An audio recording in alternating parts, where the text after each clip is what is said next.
Diyos, mapagmahal sa lahat, mapagkalinga sa loob ng maraming pagkakataon, pinutunayan mo sa amin na bagamat hindi kami karapat-dapat, ay ikaw pa rin ang Diyos na nagmamahal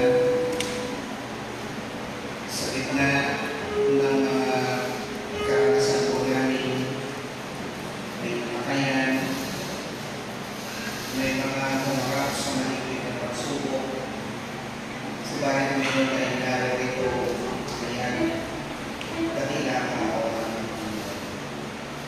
Sa pagsisimula mo ng aming gagawin pagsamba sa iyo, iyan namang hilingan ang iyong mga mata sa amin. Ang iyong presensya ay manatili sa bawat isa sa amin. At sa lahat po na namin na ulitin, ipapahayag, ito nawa ay ipapabigay ko sa iyo. Ito na rin ang Diyos sa aming pananahin na may pagtiwala at pagpasalamat sa pangalan ni Jesus. Amen.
Sinawi ang ilaw ko at kaligtasan. Sino pa ba ang aking katatakutan?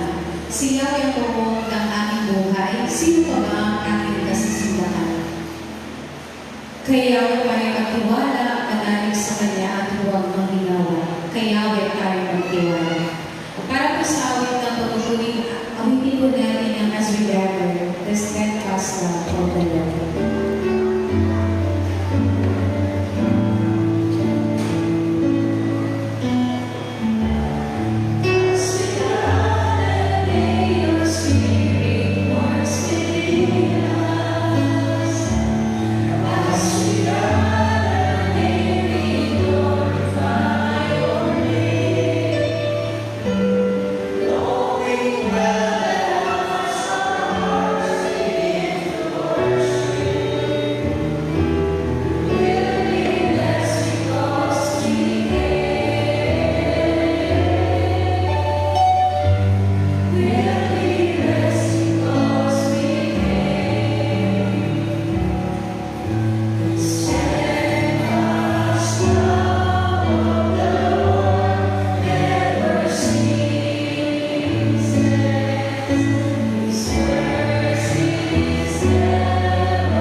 tayo lahat ay dumulog sa ating Diyos, tayo lahat ay lumulog. Dakila at kabalagalan ng Diyos, ikaw ay tunay na mga kapangyarihan at itinataas na namin, Panginoon, sa oras na ito.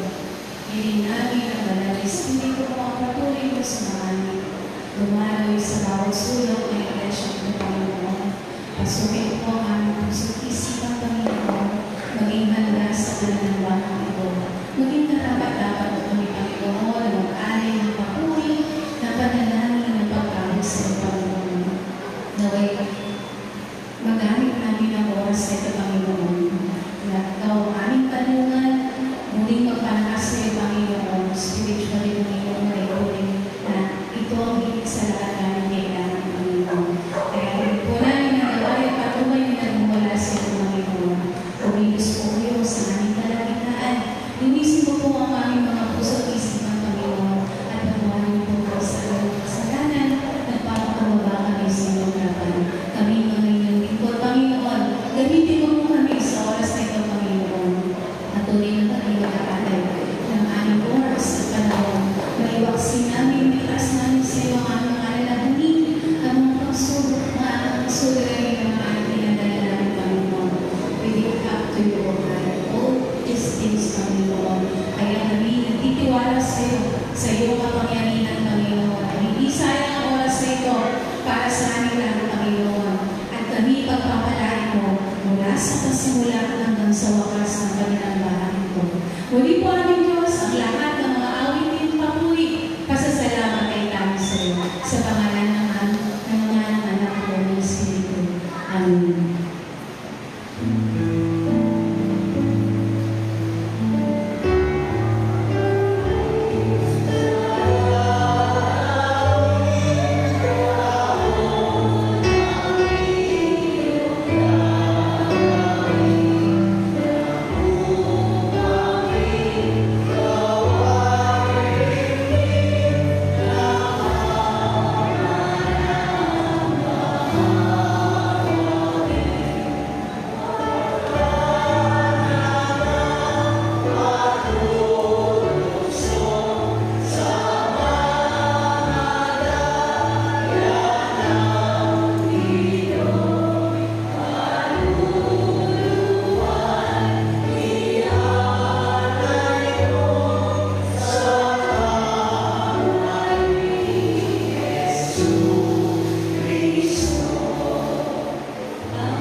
Good morning po sa ating lahat.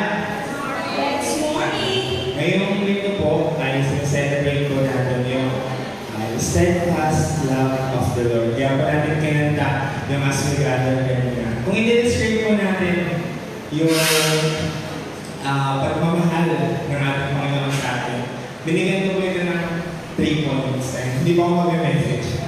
Yung 3 points po na yung makikita po natin sa ating mga kanta ngayong umaga ito. Yung unang puntos po natin, yung pag-ibig ng Diyos kay nagliligtas. Alam naman po natin yung sa isang verse sa John 3:16. For ngayon lamang ang pag-ibig ng Diyos sa libutan. Nangyari niya ang kanyang butong na anak upang tayo sino ang magdadaya sa kanya with the courage of love and everlasting life. Ayan. Pwede po ba sa umaga nito, imbitahan po kayo tumayo at sama-sama po natin. Sama-sama po tayo mag-awitan para sa ating Panginoon.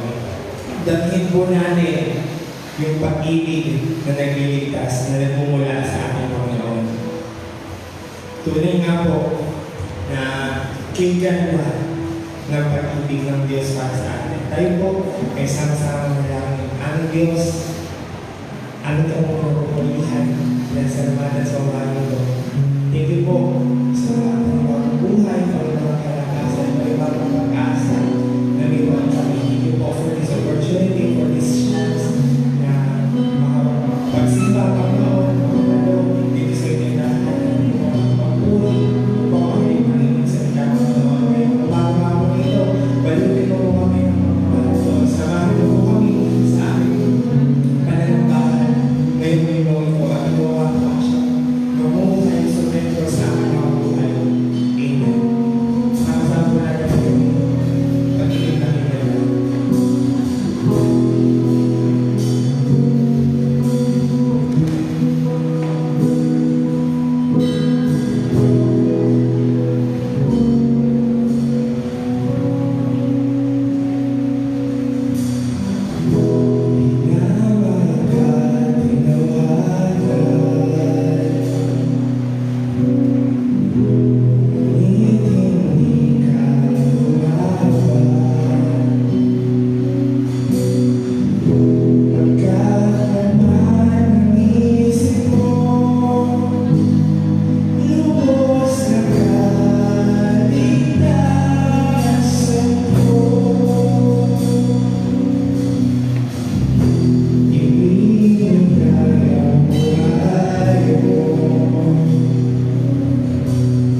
nanggaling sa ating Panginoon, ako'y nilaban mo. Yo po. Tunay nga po na ang kaligtasan ay nagmumula sa ating Diyos.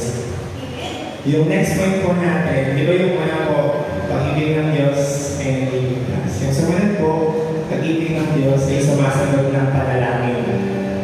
May mga pangako po ang ating Panginoon sa atin. At tunay po, nasasagutin niya ang mga pangako ngayon. Kaya patuloy mo natin pagpilihan ang ating Panginoon. Tayo po natin, nakatayo sa kanyang mga pangako.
Yung last point po natin sa pagmamahal ng ating Panginoon, ito po, yung pagmamahal ng Panginoon ay hindi nagbabago at hindi nawawala.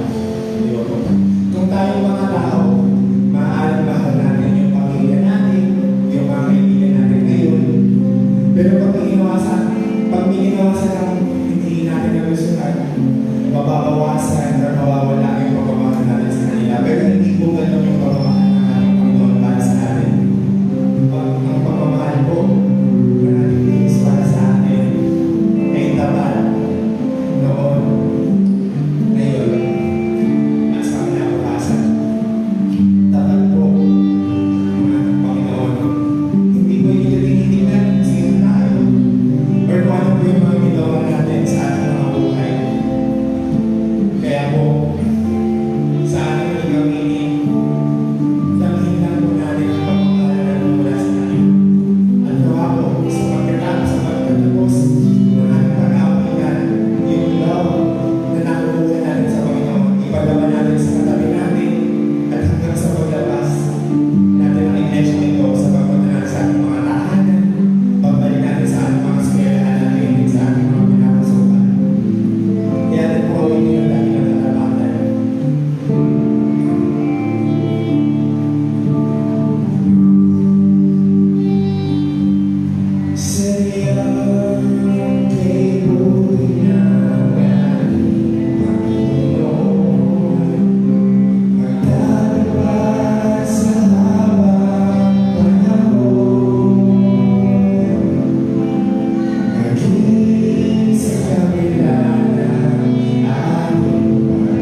Ayan, praise God. Hallelujah. Muli natin palakpakan ng Panginoon sa mga ito sa awitin na binigay ng Praise and Worship.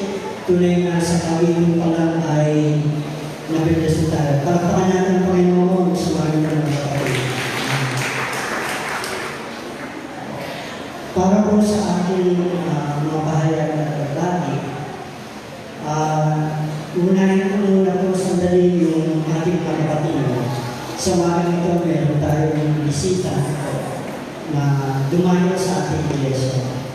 Sila kapatid na Gernie Gonzales, Jason Santos, Julia Santos, James Santos, Ira Santos, Jen Gonzales, Darlene Ordinaria, Glenda Salazar, Jessville Magpantay, Clarice Magpantay, Jeremy Magpantay. Ayan, good morning po sa inyo. Sinunod na po sa welcome po kayo. Karamihan po sa kanyang pamilya po ni Ate Mena. Lahat po sila yung kapamilya ni Ate Mena Gonzales po. Ayan, para sa kanyang natin mga kapamilya. Welcome po kayo rito. Kung na po ay nakikisang damdamin kami sa pagpangalan natin. Ito sa kanyang mga. Ayan, para po sa ating mga birthday celebration, para sa buwan ng March 10 hanggang 16, si kapatid na Ryan Carpio, Virginia Asuncion.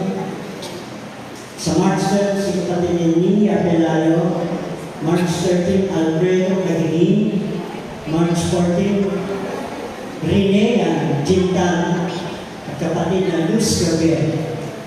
Meron pa po ba mga nagsa-celebrate ng birthday? Ayan. Kung yung mga nabanggit na pangalan ay narito po, ay pwede po kayo pumunta sa harapan at kakatan po kayo namin ng happy birthday. Nawagas. Happy birthday to you. Happy birthday to you. Happy birthday, happy birthday. Happy birthday to you. Maligayang bati sa iyong kasiyahan. Maligayang, maligayang, maligayang bati. Yung nabanggit na pangalan ng birthday, pwede kong pumunta sa harapan. At ipapanalangin ko namin kayo. Asan ang pre? Asan si Capre? Si Capre.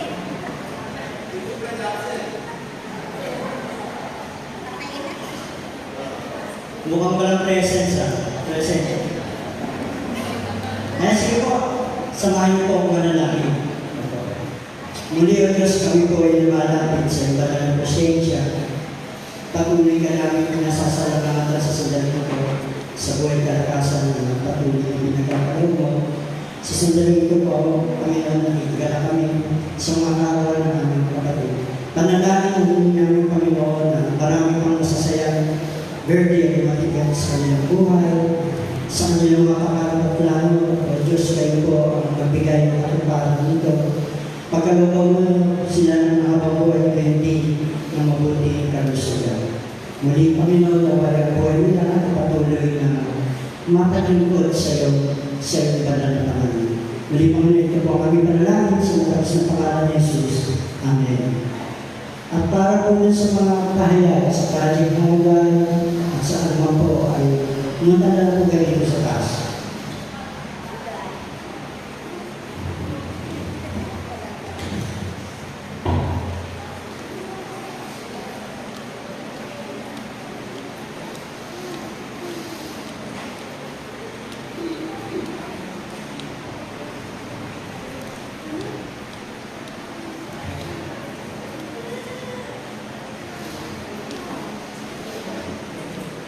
Isang mapagpalang umaga po muli sa ating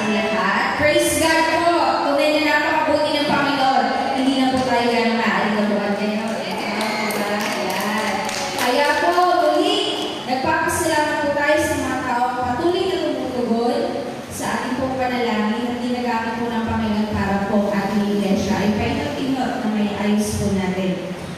Pinagpapasalamat po natin ang sumagot po muli ng tiles po natin at iba pang materyales sa pamilya po nila Kuya Jerry at Ate Lynette Kalini. Yan, maraming salamat po.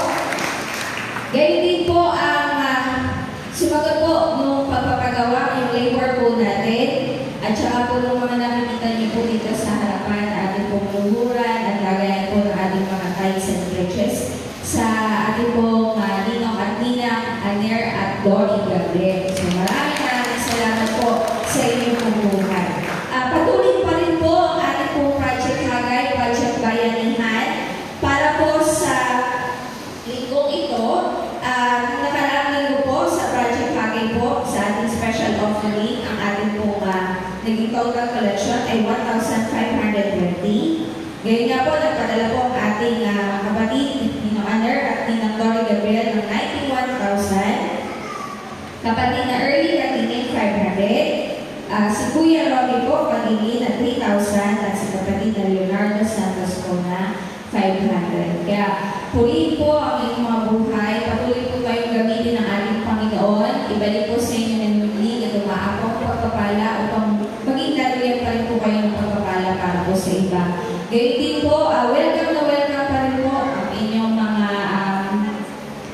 maaaring maihandog para po sa ating bahay-sambahan.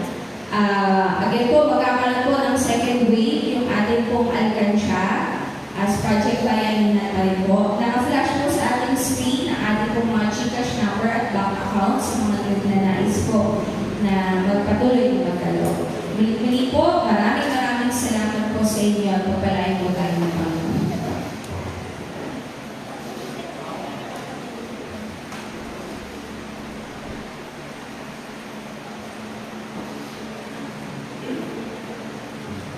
Isang mapagpalang umaga po sa ating lahat. Ang apoy ni Lord po ay patuloy na nagpapasalamat sa isang matagumpay na love fellowship and job po na naganap po ng nakaraang po. At pasasalamat po sa presensya po ng ating pinamamahal ng mga Pastor E.A. at Pastor Jun. Gusto natin po na magpasalamat sa buhay po ng Lola Eder at Lola Freddy po na sumagot po ng pagkain po namin during that time. And sobrang nakakbless po kasi sobrang dami po ng umaten. At isang pasasalamat na lang din po sa kabuuan po ng ating kapilya sa bumubuo po ng council na nag-alaw po sa amin na gamitin yung sanctuary po natin para po sa aming homecoming event. And yan lang po, patuloy po na panalangin para po sa kabataan ng Iglesia at ulit-muli lagi sa Kristo higit sa lahat.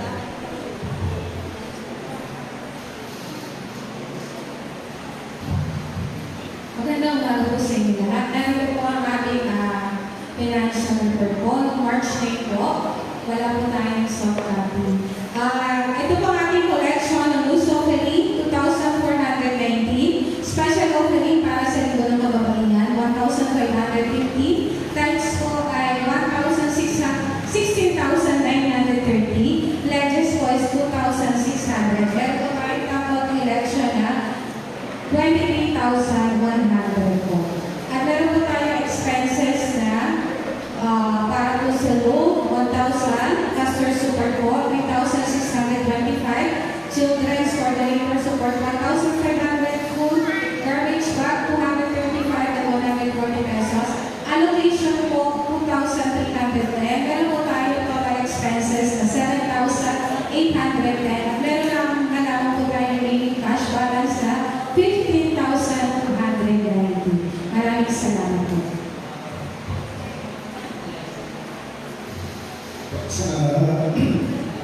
Sa nakaraan ng mga araw ay meron po siyempre mga pangyayari sa buhay na hindi ko natin naiwasan. Ang ating kapatid na Leonardo Gonzales sumatingin na ng Panginoon.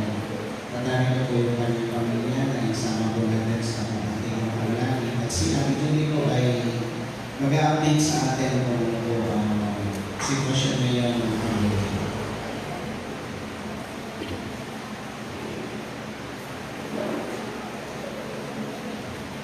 Magandang umaga po sa ating lahat.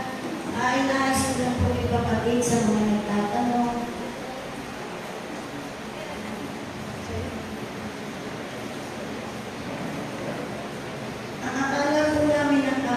okay sama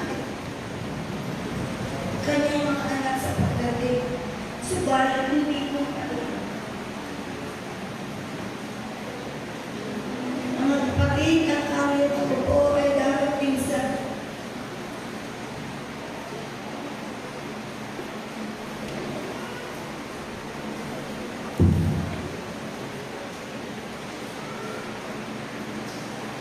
Biyernes po ng alas 9 ng gabi. Pero ninanais ko ng aking mga pamangkin at autopsy. Kaya po ang magiging po siguro ay baka po sana to. Kasi hindi ko po namin alam. Doon po sa bahay namin. Marami po kasi nagtatanong na akala nakabulong na. Pati nga po yung tent na hiram ko na kay Go, gusto kong ibalik.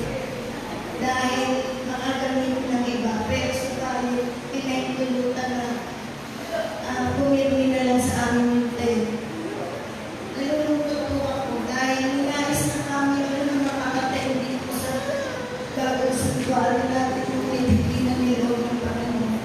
Pero salamat po at salamat po rin dahil nakatulog siya. Pero dito siya,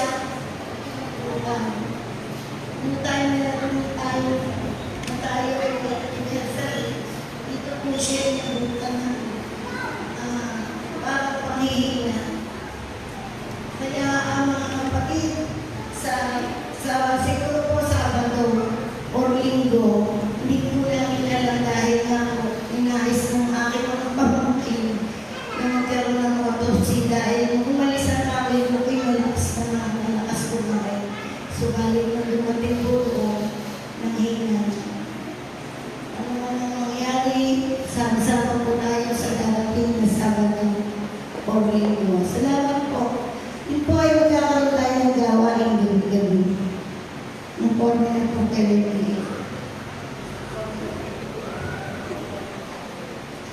Ganun din po, siyempre ay nakikisamantarin din tayo sa pamilya ng mga Osorio kasi po Manu ay inabutan din ang kanyang pagmanaw sa Amerika. Isama po natin din sa ating mga panalaki, mga kanyang sambahayan. Siyempre sila mga bibi at yung mga pinsan na nandito sa bagamat mayroon po tayong mga kanutan ay mayroon din naman pong celebration sapagkat kahapon ay bininyagan po natin yung anak ni Dottie at saka ni Sergio. So, ang request sa kanila ay pumunta sila dito sa church isang Sunday para ma-welcome ng ating pong kongregasyon. At ganoon din po sa ating pong sitwasyon ng ating iglesia. Nakita na po natin yung mga unti-unting pagbabago ng linggo ay pinag-uusapan na natin kung paano natin magpapagawa. May pagkagalas tayo pero walang mga labor. Pero ganun mabuti ang Panginoon kung magbabalag siya sa pamagitan ng mga tao. Kaya po yun ay nandyan yung bagong pagkakais na natin kung i-enjoy ngayon. So ang susunod po natin ay ang kuryente. Tinanong ko yung dating ay aabot daw po ng 50,000 So, alam natin ang Panginoon ay bigyan sa tutulong. So, dito na po yung pag-usapan natin ng prioridad. Pero, dahil nga po sa mga sitwasyon, kausap ko po si Consel Jessica kahapon at napag-usapan namin na tayo po ay re-request sa barangay council na isang kahilingan na ang mga kawag po ng mga miniminting ng mga internet providers ng mga telco, yung kung nasa labas, ay atin pong nire-request ng barangay na isa kaya sa requirements sa iyo ng mga resolution ng barangay para po may parating doon sa mga telcos para maayos ito. So kaya po dahil po yung liham ng Santahan na UMC para sa barangay council sa pangunan ng ating kapitan ng ating request para makagawa ng resolution para pumaayos yung nasa harapan. At ito po'y pinirmahan ko na at kung pwede po sana ay mapirmahan pa natin. So dito po sa likuran ay nakita po yung mga plako po. Kaya po natin yung pangalan ng ating susulat na para supportahan po yung request natin sa barangay. So ipagkakatimala ko po ito para maibigay po kay Consider Jesse na mapirmahan po natin. Huwag po sana kayo maalis sa video po yung pirmahan. Sapagkat mahalaga po. Okay, pangalawang bagay po na nais po natin ipatala. So susunod na pong linggo ang deadline ng inyong nomination, lalo na po yung mga organization, mga lay organization para sa bagong pamunuan 2025 hanggang 2028. Nakatanggap na po ako ng dalawa. So, hinihintay ko po yung iba pa para ma-finalize po natin ang nomination natin para sa mga tagapamuno ng ating iglesia sa darating starting June 1, 2025 at hanggang sa 2028. So, kaya please po, kailangan po natin ang inyong operasyon. Ganun din po maalala sa mga reports po natin. Malapit na po ang ating church conference. So, malapit po may pasa po natin ang ating report para po sa darating na church conference. Napansin natin po ninyo, ulit-ulitin ko na po, official na po binusan ang dumadaloy na tubig dito po sa ating harapan. Yan po talaga yung ating sa inyo to remind us noong ating bautismo na tinanggap sa Panginoon. Dahil tayo binautismohan, isa na natin si Kristo, pero meron pa po paanyaya sa atin.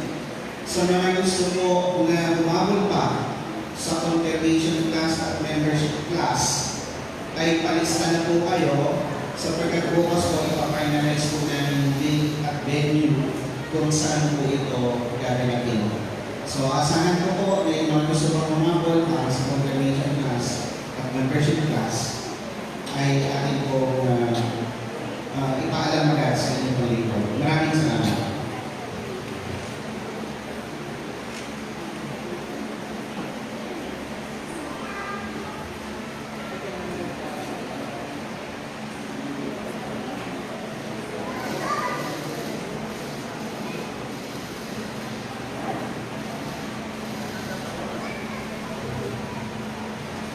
Nasa kalamang po tayo ng Senador para sa matanang gawain ng iglesia.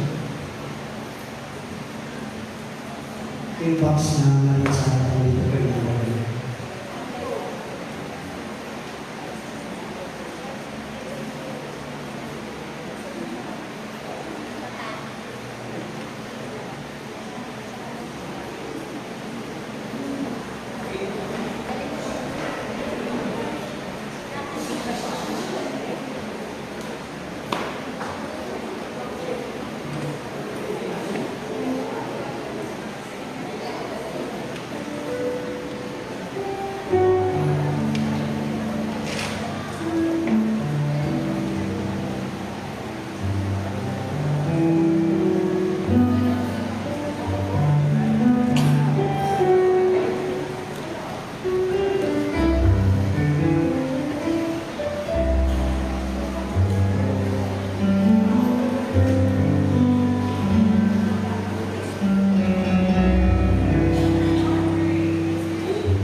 Siguro ako po namin yung mga handog para sa ating pangbuhay.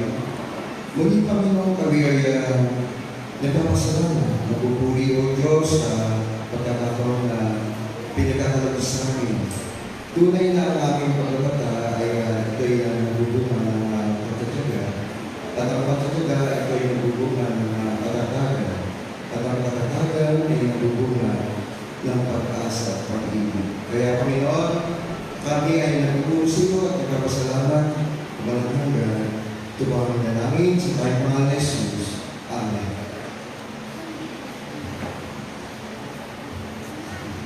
Para po sa ating sagot ng pagbasa ng matatagpuan sa Pilipos, Kabanata 3, talatang 17 hanggang 21 at talatang 4, Kabanata 4, talatang 1. Mga kapatid, nagkaisa kayo, tumulan sa halimbawang ipinakita ko sa inyo.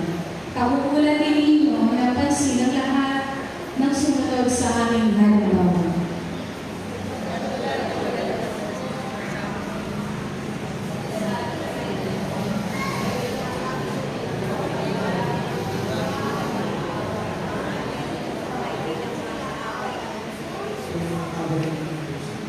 Kapahamakan ang kahihinatnan nila sapagkat ang Diyos nila ay ang dinig ng kanilang katawan. Kinaralan nila mga bagay na dapat sana nilang kahiya at wala silang iniisip kundi ang mga bagay na may kinalaman sa mundo ito.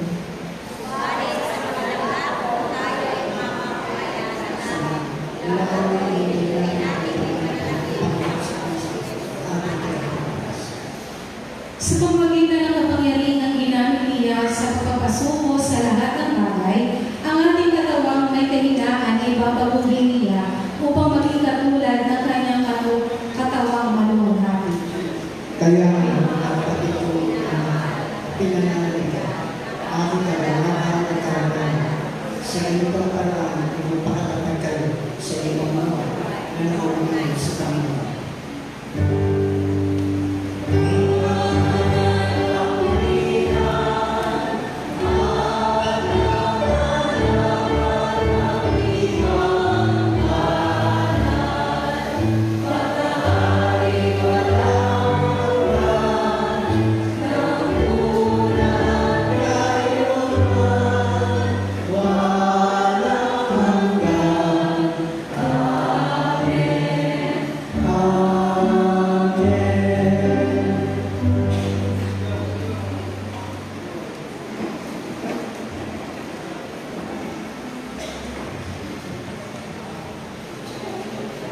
Pagbasa ng banal na kasulatan mula sa lumang tipan ng matatagpuan sa Genesis, Kabanata 15, mga talata 1 hanggang 12 at mga talata 17 hanggang 18. Pagkaraan ng lahat ng ito, si Abraham ay nagkaroon ng isang pangitan. Sinabi sa kanya ni Yahweh, Abraham, huwag kang matakot. Ako ang iyong kalasat na mag-iingat sa iyo.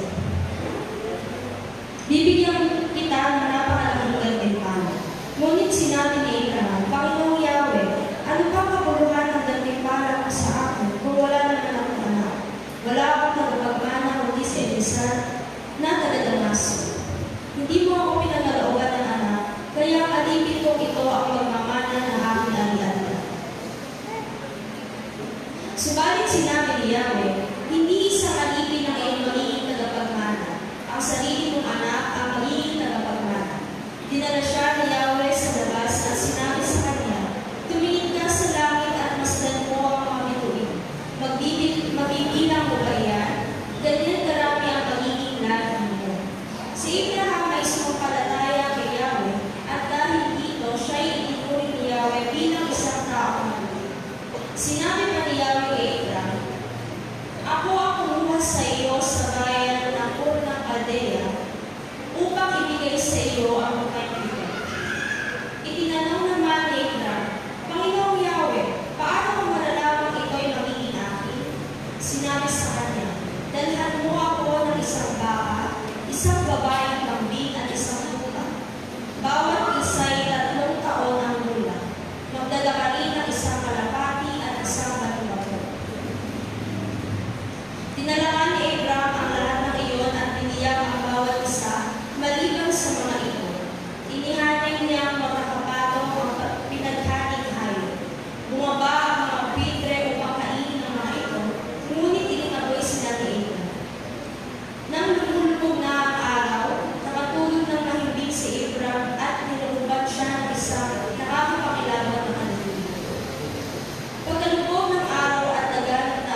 samahan niyo po akong pasahin ng Panginoon ko mula sa bagong tipan.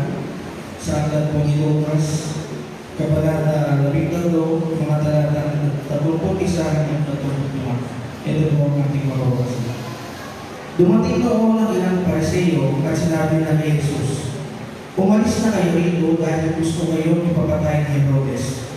Subalit sumagot siya, "Sabihin ninyo sa lalaking iyon na nagpapalayas pa ako ngayon ng mga demonyo at nagpapagaling ng mga may sakit. Ganito din ang gagawin ko bukas at sa ikatlong araw ay tatapusin ko ang aking gawain. Ngunit dapat akong magpatuloy sa aking lakad ngayon, bukas at sa makalawa, sapagkat hindi dapat mamatay sa labas ng Jerusalem ang isang propeta. Jerusalem, Jerusalem, pinamatay mo ang mga propeta at binabato ang mga sinubuko sa iyo. Ilang beses kong sinikap na nakupin ang iyong mga anak gaya ng pag-aarugan ng isang pinahin sa kanyang mga sisiw, ngunit ayaw mo. Kaya't pababayaan ang lubusan ng iyong templo. Sinasabi ko sa iyo, hindi mo ako makikita hanggang sa dumating ng oras na sasabihin mo. Pinagpala ang dumarating sa pangalan ng Panginoon." Amen.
Mga kapatid, tayo po ngayon ay nasa ikalawang linggo ng Quaresma.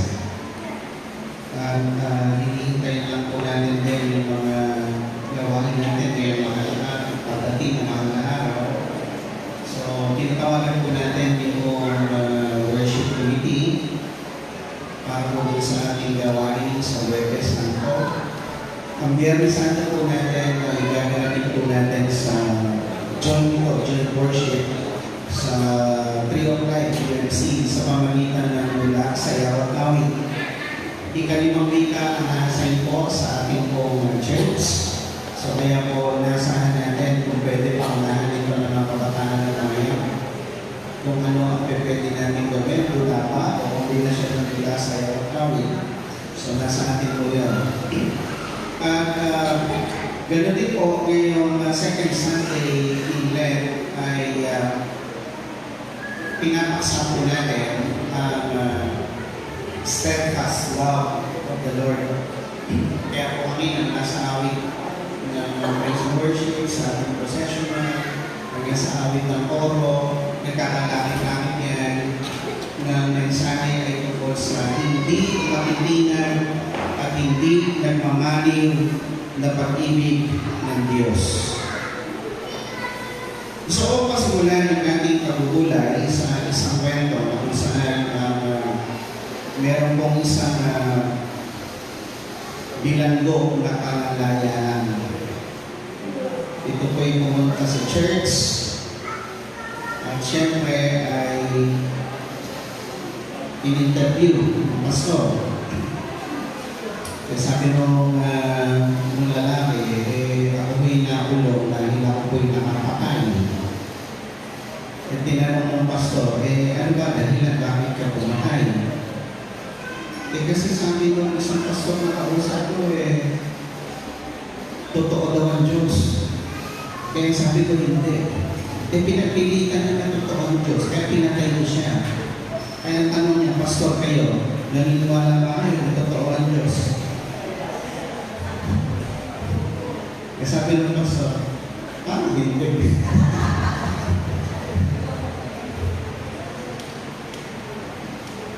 So, kuminsan ay nakatawa-tawa ito, pero sa teksto po na binasa ngayon, mapapansin po natin sa Luke chapter 30, verse 31, 35, doon sa verse 31 ay kinagsabihan ng mga Pariseo ang ating Panginoon Jesus na binabantaan ang kanyang buhay. May death ang ating Panginoon Jesus. Kayo po ba? Nakanasan niyo na po ba yung death threat? O yung pagbantaan ang buhay?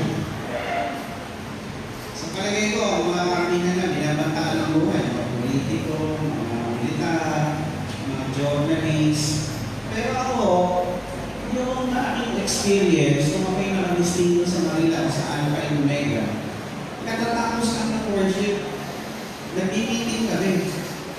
Bigla na lang, merong lalaki na may towel sa ulo, nakahubad, tapos sinahanap yung pastor. Nasaan yung pastor niya? Busy na. Yung mga miyembro, tinuro ako. Kaya tapos, ang nangyari ko, sabi ng lalaki, hinahamon kita ng banilan sa plaza. Sabi ko, wala akong baril. Hindi, bibigyan ko lang. Sabi ko gano'n. So, pero kahit po, alam ko merong diferensya sa pag-iisip yung lalaki na nagkakamon. Dahil yun ang pagmit sa akin ng mga miyembro natin sa atin, kinabahan pa nila ako. Kasi parang gano'n pagka ang buhay na pinag-uusapan, gusto natin yan ng protection. Di ba ba? Naalala ko, noong 1983, mga bandang August, bago mag-August 21, ay tinawagan ni Imelda Marcos si Ninoy Aquino. At sinabihan siya na huwag kang uuwi sa Pilipinas sapagkat merong papatay sa iyo. Hindi pinakinggan ni Ninoy Aquino yung paalala ni Imelda, yung ba, Imelda o si Ferdinand Marcos ang kasabi. Basta tinawagan. Ang ginawa ni Ninoy, nagpalit siya ng pangalan. Ginamit niya yung Marcial Bonifacio sa kanyang ticket pauwi ng Pilipinas. At alam mo natin yung nangyari. Yung nasa aeroplano pa lang ay iniskota na si Ninoy Aquino at doon sa tarmac, doon siya pinatay. So kapag ako tinignan natin sa human tendency, yung bilang ako, natural na tao, pag may death threat, matatakot ka, iiwas ka. Kung meron lugar na dapat mong iwasan, iiwasan mo yun. Pero kapag ka merong heroic tendency, katulad ni Ninoy Aquino, pupunta ka pa din kahit alam mong pwede kang makaharap. Kaya kung minsan, nagpapakabayani tayo, ano nangyari sa atin? Katulad din ng sitwasyon ng ating Panginoon Jesus dito po sa ating teksto, may death threat siya galing kay Herodes according to the Pharisees. At ano ang kanyang kaso? Ang kaso niya, dahil nagbubuo siya ng isang kilusan tungkol sa paghahari ng Diyos at bahagi ng kanyang pagpapaliwanag sa kaharian ng Diyos ay ang pagpapagaling, pangangaral at pagtuturo. Kaya po, ano po ang kinalaman ng steadfast love ng Panginoon, ng Diyos, doon sa sitwasyon ng ating Panginoon sa Kristo? Dito po, pinapakita lamang kung gaano ang pag-ibig ng Diyos hindi matitinag sa pamagitan ni Kristo. At ang hamon sa atin ay kung paano tutularan ito. So meron po tatlong bagay. Ang una po, ipinahayag ng Diyos yung kanyang hindi matitinag na pagmamahal sa atin sa pamamagitan ng pagiging tapat sa kanyang misyon sa kabila ng oposisyon. Being faithful to His mission despite oppositions. So parang sinasabi din sa atin mga kapatid na ang panawagan ngayon sa ikalawang linggo ng Kwaresma ay magpatuloy tayo sa ating pagmimisyon kahit na mayroong mga tumututol at hindi nagagandahan sa ating mga ginagawa. Sapagkat para kay Kristo, ito yung ekspresyon ng pag-ibig ng Diyos, hindi hadlang ang anumang banta sa buhay niya para ihinto ang kanyang pagmimisyon. Kaya sabi niya, magpapagalit ka rin siya sa bunga, sa mga lawa. Ipagpapatuloy niya. At ang kanyang misyon ay para tapakin ang looban ng Diyos sa pamamagitan ng pagpapakasakit at pagtubos sa kasalanan ng sangkatauhan. Isipin ko rin niyo yun. Alam mo na na mahihirapan ka. Alam mo na na ikaw ay parurusahan kahit wala kang kasalanan. Pero tumuloy pa din. Naalala ko yung experience ko. Di ba akong pastor ako? Akalain niyo mag-destino ako sa walang simbahan. Misyonero. At ang aking destino ay sa San Ildefonso. Unang araw ko, People Power Revolution, sumakay ako ng jeep, papuntang San Ildefonso.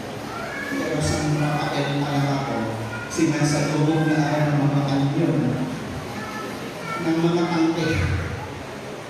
Sa pagdating panahon na yun, kakagulo eh. Kaya tanong ko sa sarili ko, tutuloy ba ako o hindi? Pero stay ko eh. Naglakad po ako ng manahal. Tumuloy ako sa San Ildefonso para patunayan lang sa aking sarili, hindi ako susuko, hindi ako urong. Kaya hindi ko malilimutan yung araw na yun, na kung saan ang first day ko,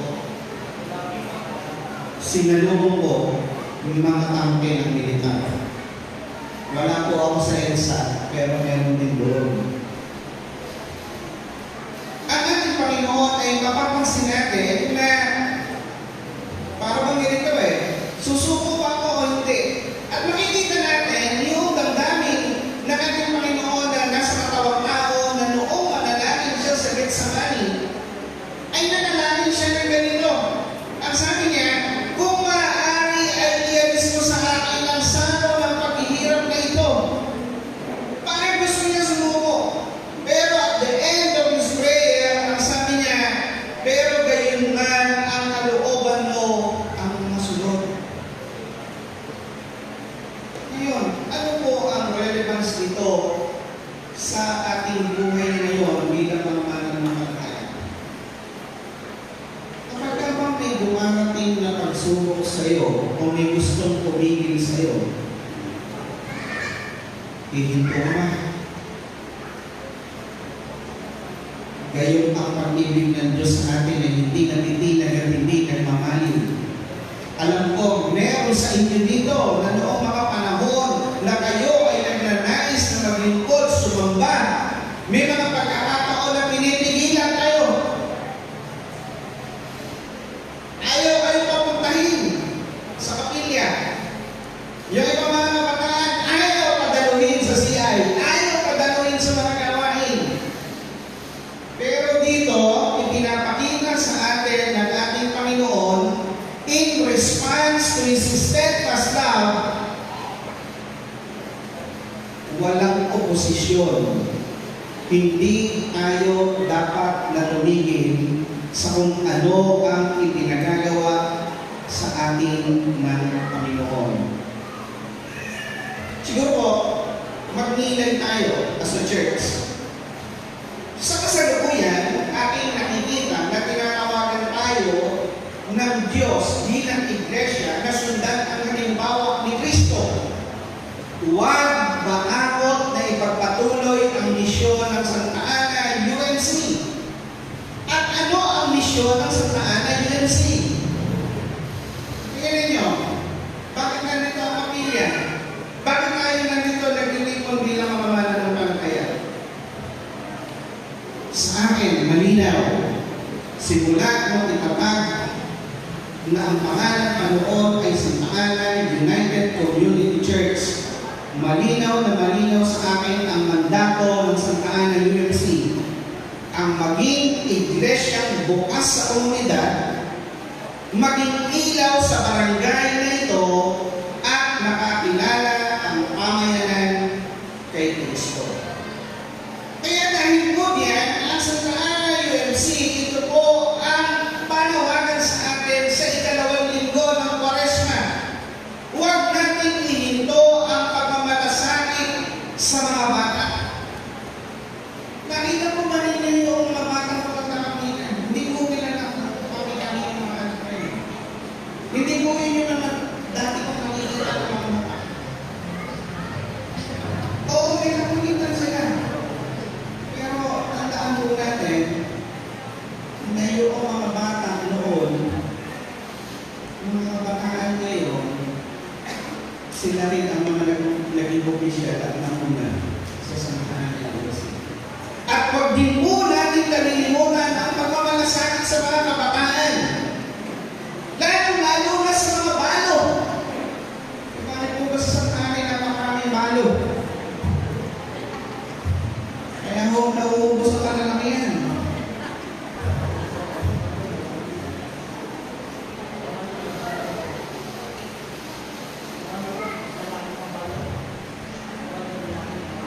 Ay sa Escobar doon, nagkakamatay na rin yung mga lalaki doon. Pero dito lang makapansin mo natin, ano kaya ibig sabihin doon? Bakit ang daming balo? Bakit natitira yung mga babae? At nauna yung mga lalaki, mas mahal ba ng Panginoon yung mga kalalakihan, kaya kinukuha agad? O dahil pinanalangin yung mga balo, dahil sakit kayo sa ulo, tagapunin ng ilaw, may mahal na kayo.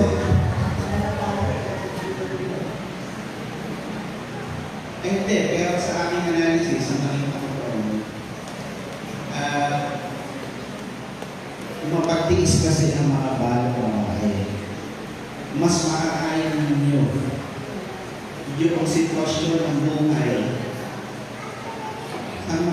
lalaki, baka pag nauna yung mga lalaki, kapag nauna yung mga babae, yung mga mag-asawa ka.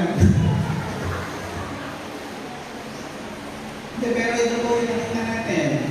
Ministry ito, special ministry ng Santa Ana UMC, ang pagmalasakitan ang mga balo.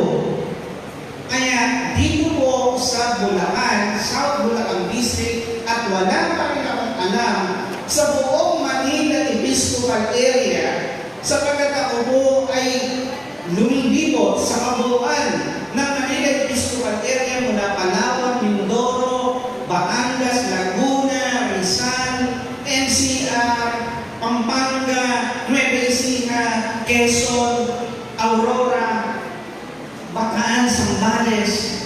Wala po akong nakita na ministry na katulad ng ministry ng Santa Ana UMC. Ang merong Widows Fellowship na ang bilang ay 50. Hindi pa kasama rin yung single. Ano po ibig sabihin ito? Huwag po tayong tumigil. Lagi natin ilaan ang misyon ng iglesia, iyan.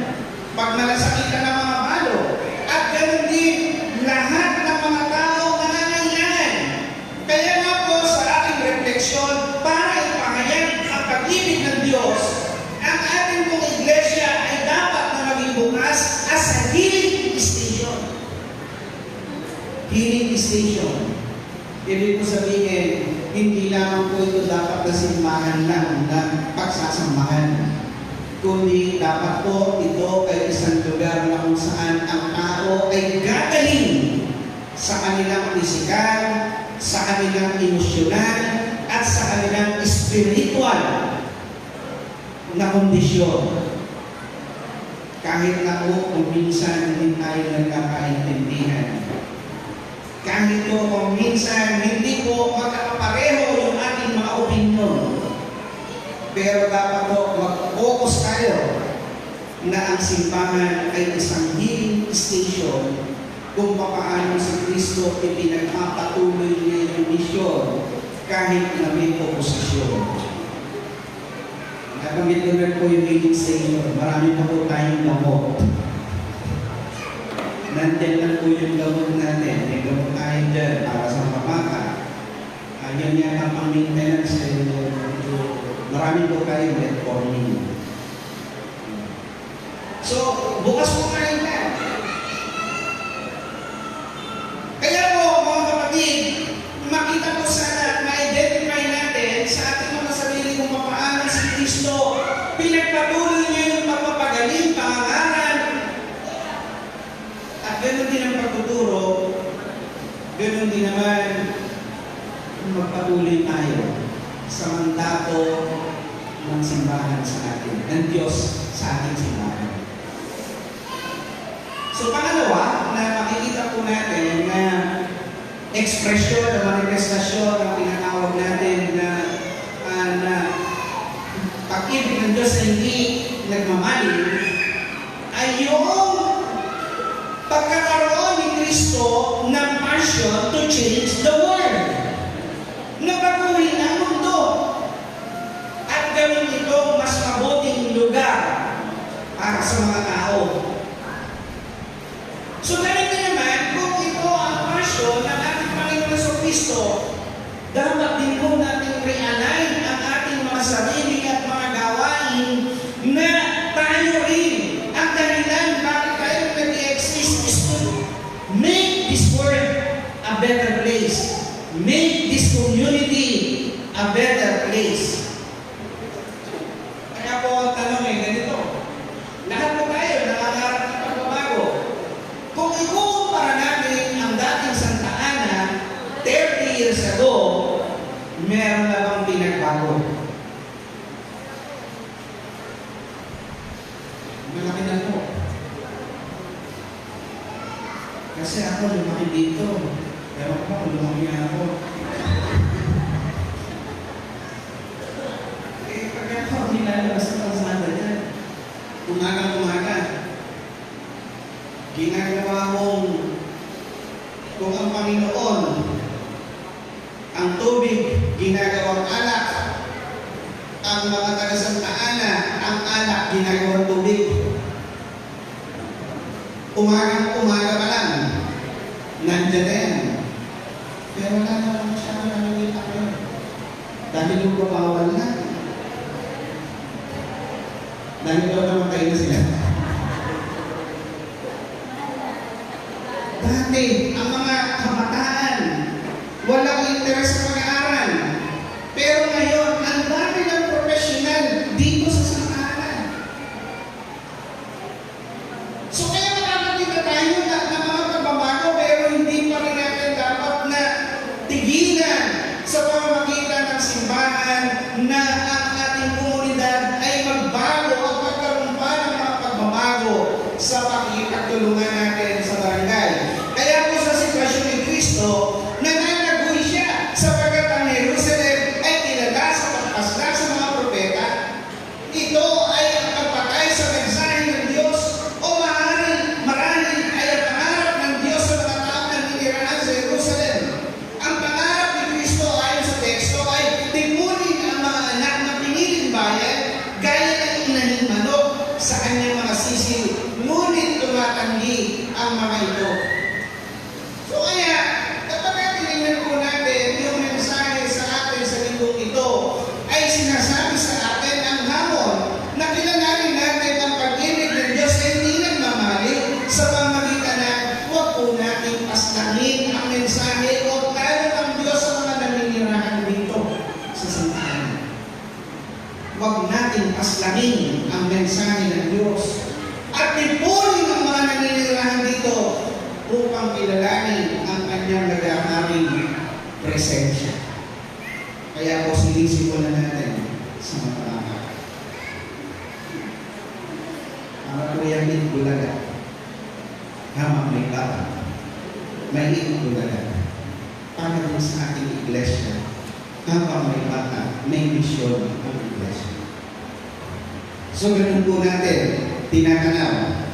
Kaya dahil dito, tingnan po natin sa pamamagitan ng iglesia, ang Santa Ana UMC ay tinatawagan tayo na mangyari ang tipan ng pakikipagpayapa ng Panginoon upang ang lugar na ito ay kanyang pagpalain pa.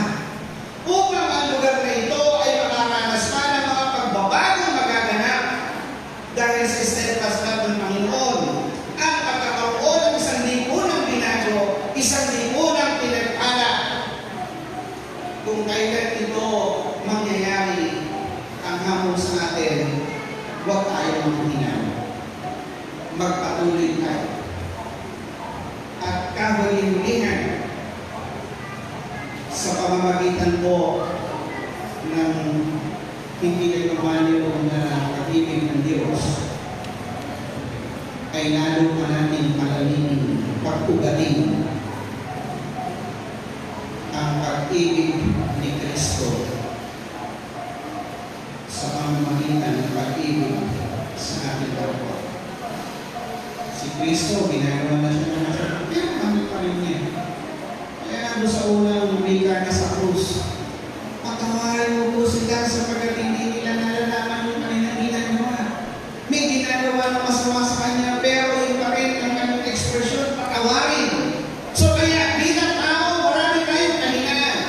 Kadalasan may mga nasasabi tayo, nagagawa o naiisip na kung minsan ay nagdudulot ng pananakit ng damdamin, pagkasira ng relasyon at kung minsan nagiging sensitibo tayo sa mga aksyon o salitang kaya namang palampasin pero di naramdam po natin. Kaninin po natin at sa hindi, meron po wala dito sapagkat meron silang makaibang damdamin. Marahil, may nasabi tayo, nabigo tayo, may ginawa tayo, na-open sila. Pero ngayon pong panahon ng Kwaresma, inaanyayahan tayo ng Panginoon na hindi ang mga sarili natin. Hindi yung mga sarili natin damdamin o proteksyonan natin ang ating mga sarili upang pangalagaan yung ating nararamdaman. Kundi ang paanyaya sa atin ng Panginoon ay mangibabaw ang pagpapahinuhod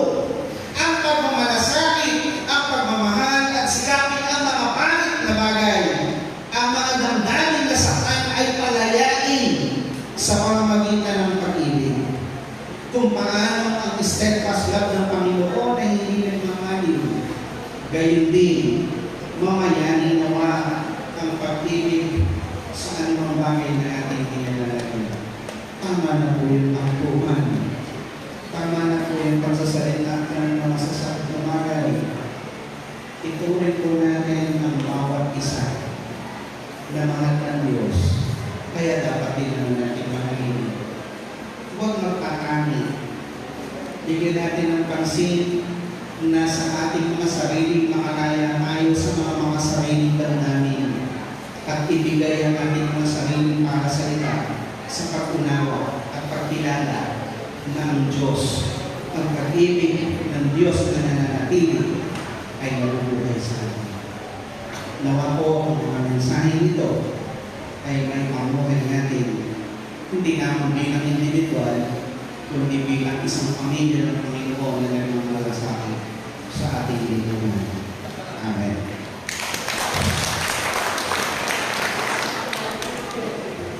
Salamat po sa kasamang mensahe ng ating narinig sa hamon ng buhay sa salita ng ating Panginoon. Isang pagpapala po para sa ating buhay.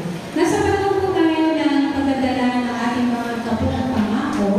Nakikita niyo po yung dalawang box dito sa ating harapan. Diyan na lamang po yung hulog yung mga sobre natin at yung pong mga separate na offering natin. Lahat po dyan na po. Maraming salamat po.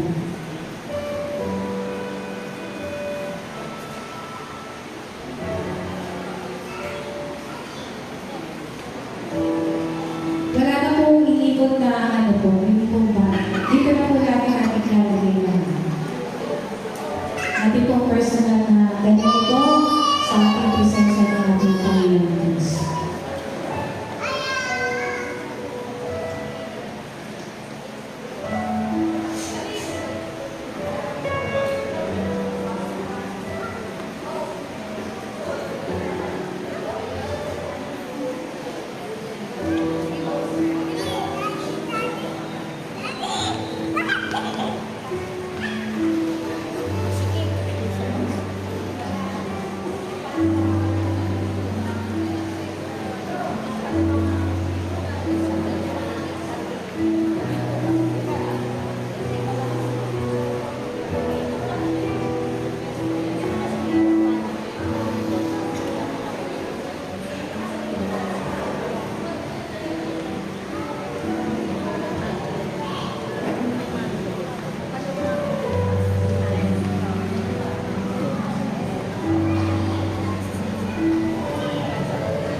Dahil sa iyo pagkakaya ng Diyos ng Panginoon sa amin, kami ay patuloy na magkakaroon ng opportunity na mag-alay ng mga tulong. Tunay nga po na lahat ng aming pinanakilig ay namumula sa iyo, kaya karapat naman ng kawayan ko yan. I-bless at pagpalain ng lahat ng aming nito na ipipatuloy na gamit sa mga gawa ng Diyos. I-bless at pagpalain ng lahat ng aming nito na patuloy sila sa mga sa bilay at kapapala ng iligan na sila. Ito po ang aming panalangin sa madalas na pangalan ng Jesus. Amen. Para po sa ating awit ng pasasalamat at pagpapalala, awitin po natin ang Lord Jesus and the Christ.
upang namanatid sa iyong presensya. Sa sandaling ito, patuloy ka namin pinupuri, pinupahami, pinasasalamatan, at sinasamba sa Espiritu ng Dalawa. Panginoon, sa mga nakarang araw na aming buhay, maamin kami sa iyo. Minsan kami nakakagawa, nagkakasama. Kaya ako sa sandaling ito, ang mga hamigin ng kasalanan, sinasadya mo ang hindi. Isaan namin tatawag ko. At patuloy nais namin, Panginoon, na kami yung makain sa indahan na yung dawas upang makili namin ang isang buhay na malinis at sa Panginoon ng Kristo.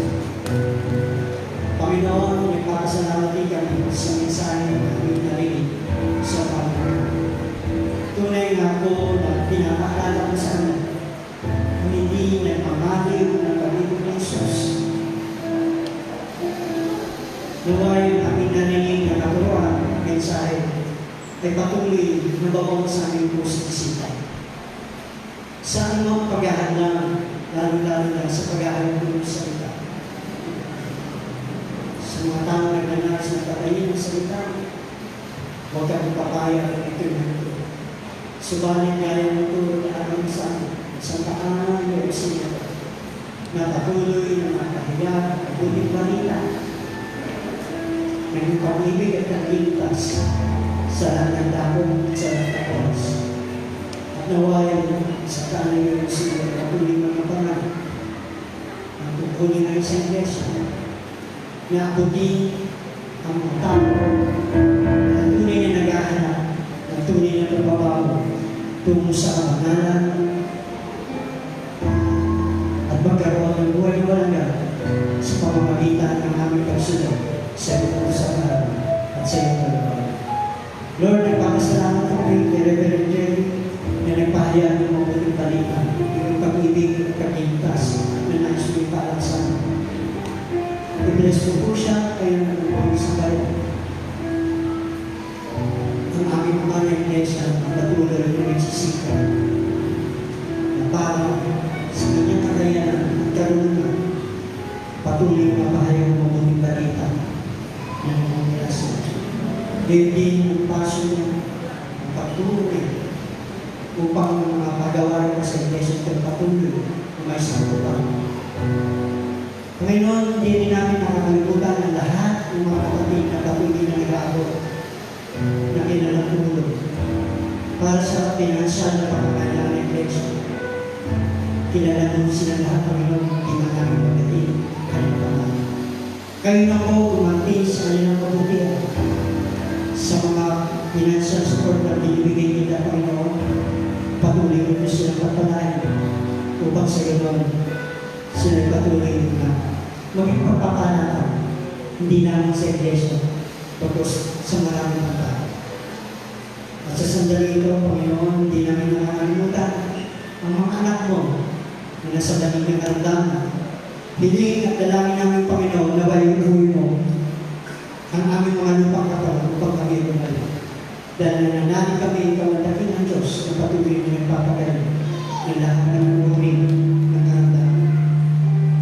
Maging physical ng ito, emotional, spiritual na karamdaman. Ito'y pagagaling mo dahil sa iyong pag-ibig at nakasa. At Panginoon, patuloy namin inaalala sa mga lahat na ito. Patuloy na sa sacrifice sa iyong pagsasakrifis na ginawa ko para sa amin. Kaya po, Panginoon, muli, pakinggan mo po ang mga panalangin at kahilingan ng mga nakusamahan ko ng maasa ng tugon mula sa kanilang mga Panginoon.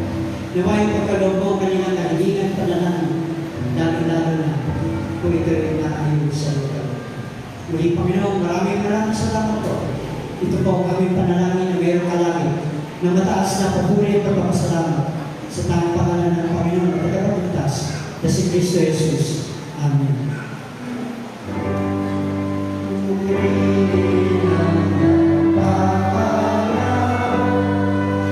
Diyos ng buong sa